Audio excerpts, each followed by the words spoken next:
Hey guys, in today's video I want to review the Nike GP Challenge 1 tennis shoe, and I was ready to hate this shoe. I do think it looks great. The optics are awesome. It kind of reminds me of the Challenge shoes from back in the day that Agassi wore. It has this plastic piece on the outside. But I'm a huge fan of the Nike Zoom Vapor 9.5, and thankfully Nike has brought them back.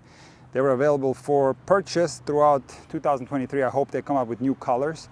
I really love this color, and I'm glad I was able to get my hand on a pair of these. But this is my favorite tennis shoe of all time. And when I get a different type of Nike tennis shoe, I generally don't like it. But I can tell you that I'm so positively surprised by the Nike GP Challenge 1s. I love these shoes. You can see here I'm wearing a black pair, and I got myself a white pair as well. And the cushioning on these shoes is absolutely phenomenal. It is so comfortable to wear. The durability on this one is going to be way higher than on the Nike Zoom Vapor 9.5s because it has a plastic reinforcement here on the sides, which is going to come in real handy for the guys that like to slide. I personally don't slide on hardcore, so this is not an issue for me. But it looks like a shoe that's a lot more durable than the Nike Zoom Vapor 9.5 that a lot of people complain about its durability. Stability is another super important factor in a tennis shoe, and the Nike GP Challenge 1s seem very sturdy, very stable. When you put pressure on that outside foot, you feel like you're firmly in the shoe. It doesn't feel like as your foot is moving towards the outside. Now I will say the front of the shoe is a little bit harder than the Nike Zoom Vapor 9.5. So when you run fast and you make a hard stop, you do feel it in your toes a little bit more compared to the Nike Zoom Vapor 9.5, which is a lot softer in the front.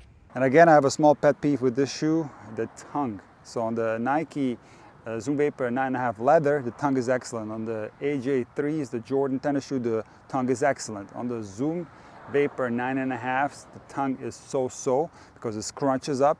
And on this one, the tongue is a little bit wider, so it is better than the Zoom Vapor 9.5. But when you tie the shoe, this piece of the shoe right here cuts into your foot, and it was uncomfortable at first.